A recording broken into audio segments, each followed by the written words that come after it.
اعوذ باللہ من الشیطان الرجیم، بسم اللہ الرحمن الرحیم۔ عائشہ اسلامک ہسٹری کی پیاری بہنوں اور بھائیوں، السلام علیکم ورحمۃ اللہ وبرکاتہ۔ آج کی اس ویڈیو میں آپ کے ساتھ اچھا رشتہ آنے کے لیے، یعنی کہ آپ کے لیے اچھے رشتے آئیں، اس متعلق آپ کے لیے خاص عمل شیئر کروں گی، کیونکہ بعض دفعہ اچھے رشتوں کی تلاش میں لڑکیوں کی شادی کی عمر نکل جاتی ہے اور پھر رشتے نہیں آتے، یا آتے ہیں تو اس قدر خراب ہوتے ہیں کہ اس ماحول میں لڑکی کا زندگی گزارنا جہنم سے کم نہیں ہوتا۔ ایسی صورت میں والدین کی پریشانی ان کو قبل از وقت بوڑھا اور بیمار بنا دیتی ہے۔ اس کے علاوہ آج کل نوجوان لڑکے اور لڑکیوں کی یہ خواہش ہوتی ہے کہ ان کے معیار اور پسند کے مطابق ان کی شادی ہو جائے۔ یہ بات قابل مذمت نہیں، اسلام بھی دونوں فریقین کی رضامندی کا درس دیتا ہے۔ اگر دونوں طرف سے باہمی رضامندی سے ممکن ہو جائے تو ہی، لیکن اس معاملے میں کچھ بات ٹھیک طرح سے نہ بن پا رہی ہو، یا کوئی شخص ان دونوں کے اس کام کو خراب کرنے کی اندرونی چال چل رہا ہو، یا پھر کچھ اختلافات پیدا ہونے کی وجہ سے بات زیادہ بڑھ رہی ہو اور دونوں اطراف خرابی ہو، یا معاملہ طے نہ پا رہا ہو، تو اس کے حل کے لیے ایک قرآنی وظیفہ جو کہ تیر بہدف عمل ہے، جس کے کرتے ہی 7 دنوں کے اندر اندر رشتہ آپ کی دہلیز پر ہوگا۔ جی بالکل، یہ عمل کرنے کا فائدہ زیادہ سے زیادہ 7 دنوں میں آپ کو اس کے فائدے نظر آنا شروع ہو جائیں گے۔ سخت سے سخت ترین رشتے کی بندش بھی اس عمل کے کرنے سے کھل جائے گی۔ اس وظیفے کو لڑکی خود بھی کر سکتی ہے، لیکن اگر کسی وجہ سے نہ کر سکے تو والدہ کو کرنے کی اجازت ہے، مگر بہتر یہی ہے کہ وظیفہ خود لڑکی ہی کرے۔ اس کو کرنے کے لیے آپ کو 2 چیزوں کی ضرورت ہوگی، ایک تو شیشے کا گلاس جو پانی سے بڑا ہو، اور ایک عدد کنگھی۔ کنگھی اگر لکڑی کی ہو تو زیادہ بہتر ہے، ورنہ آپ پلاسٹک کی کنگھی بھی استعمال کر سکتے ہیں، بس کنگھی صاف ستھری ہونی چاہیے، یا نئی کنگھی آپ رکھ لیں۔ اس وظیفے کو آپ نے 2-3 دن لگاتار کرنا ہے، ایک جمعرات کے دن ظہر کی نماز کے بعد، دوسرا جمعہ والے دن جمعہ کی نماز کے بعد۔ تو وظیفہ کرنے کا طریقہ یہ ہے کہ نماز پڑھنے کے بعد جائے نماز پر بیٹھے رہنا ہے، اللہ کی حمد و ثنا بیان کرنی ہے، اس سے اللہ تعالیٰ خوش ہوتے ہیں اور دعا کو فوراً ہی قبول فرما لیتے ہیں۔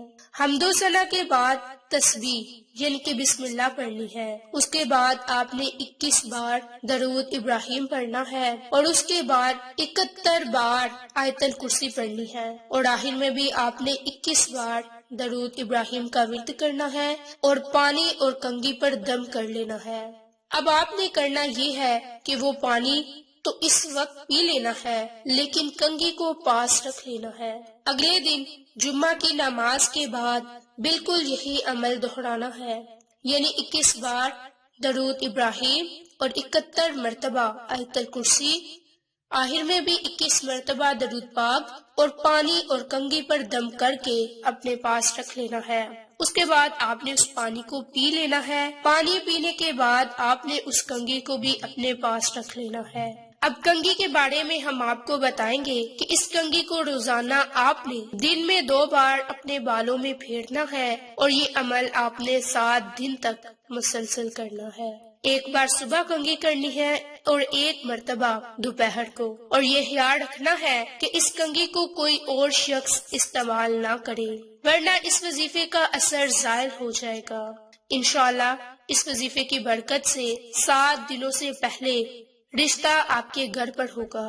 اس کے ساتھ ساتھ ہم ایک راز کی بات بتانے جا رہے ہیں، اور یہ تحفہ ان تمام بہنوں کے لیے ہے جو سمجھتی ہیں کہ ان کی شادی میں رکاوٹ ہے، کسی نے جان بوجھ کر رکاوٹ ڈال دی ہے، یا ان کے رشتے پر کوئی بندش ہے یا جادو ہے، تو اس عمل کی بدولت بڑی سے بڑی بندش کا خاتمہ ہوگا۔ تو اس کے لیے بھی اب آپ کو میں ایک خاص عمل اور وظیفہ شیئر کرنے جا رہی ہوں، جس کا طریقہ کار شیئر کرنے سے پہلے میری آپ تمام سے گزارش ہے کہ جن لوگوں نے ابھی تک میرے چینل عائشہ اسلامک ہسٹری کو سبسکرائب نہیں کیا، وہ نیچے موجود لال رنگ کے بٹن کو دبا دیں اور ساتھ موجود بیل آئیکن کو دبا کر آل نوٹیفیکیشن پر کلک کر دیں تاکہ میری ہر نئی آنے والی ویڈیوز کی اپڈیٹ آپ تک بآسانی پہنچ سکے۔ جزاک اللہ۔ تو یہ عمل بندش کو ختم کرنے کے لیے ہے۔ آپ نماز فجر یا عشاء کی نماز کے بعد 11 مرتبہ درود پاک پڑھیں اور درمیان میں اللہ کے ایک خوبصورت صفاتی نام یا لطیف کو 1100 مرتبہ پڑھیں۔ اول میں آخر میں درود پاک کو لازم پڑھے اور جب یہ عمل یہ وظیفہ کرے تو رب کریم سے اپنے جائز مقصد کے لیے خصوصی دعا مانگے۔ اس عمل کے ساتھ اگر آپ انہی 7 دنوں میں سورت واقعہ فجر اور عصر کی نماز کے بعد پڑھنے کا معمول بنا لیں گے تو اللہ آپ کی دعائیں نزدیک ہو کر سنے گا۔ یہ بات نوٹ کر لیں کہ دوران عمل کھانا پینا بولنا نہیں چاہیے ورنہ عمل باطل ہو جائے گا۔ روزانہ لباس، جگہ اور جائے نماز بھی ایک ہو۔ ان وظائف کو سچے دل سے کیا جائے تو کچھ بعید نہیں، انشاءاللہ 7 دن نہ گزریں گے کہ آپ کے لیے اچھا رشتہ آنا شروع ہو جائے گا۔ اب لباس کی بات رہی تو آپ ایک لباس رکھ لیں اور جب یہ عمل کرنے کے لیے بیٹھیں تو روزانہ صرف وہی لباس پہنا جائے اور اسی جگہ پر تنہائی میں بیٹھ کر عمل کیا جائے اور جائے نماز بھی آپ کا ایک ہی ہو۔ انشاءاللہ بہت ہی جلد نکاح کے پیغام کے علاوہ شادی کے اخراجات کا بھی اللہ رب العزت کی ذات آپ کے لیے کوئی نہ کوئی وسیلہ بنا دے گی۔ تو آپ یہ عمل یہ وظیفہ پانی اور کنگھی پر لازم کر لیں اور 7 دن تک کریں، انشاءاللہ آپ کو اس عمل کے کرنے سے فائدہ ہوگا۔ اگر آپ اس عمل کو کامل یقین کے ساتھ جمعرات اور جمعہ کے دن کریں گے تو آپ کو فائدے حاصل ہوں گے، اور اگر آپ کسی بھی شک کی بنیاد پر ان اعمال کو ان وظائف کو کریں گے تو آپ کو عمل کرنے کا کوئی فائدہ نہیں ہوگا۔ اس لیے آپ بس کامل یقین کے ساتھ جمعرات جمعہ کے دن ان اعمال کو ان وظائف کو کر لیں، رب کریم آپ کی تمام تر تنگ دستیوں کو ختم فرما دے گا، کیونکہ یہ تو اللہ کے ناموں کے اعمال ہیں۔ اللہ کے ناموں کی فضیلت، برکات اور بہت ہی طاقت ہے، بس ہمارا یقین کامل ہونا چاہیے۔ اگر کسی بھی شک کی بنیاد پر عمل کریں گے تو ہمیں فائدہ نہیں ہوگا، اس لیے یقین کامل کے ساتھ آپ عمل اور وظیفہ کریں اور صدقہ کی نیت سے دوسروں کے ساتھ شیئر لازم کریں، انشاءاللہ پھر آپ کو اس عمل کے فائدے اور بھی زیادہ حاصل ہوں گے۔ آپ کو یہ ہماری ویڈیوز پسند آئے تو اسے لائک، شیئر اور سبسکرائب کریں۔ جزاک اللہ۔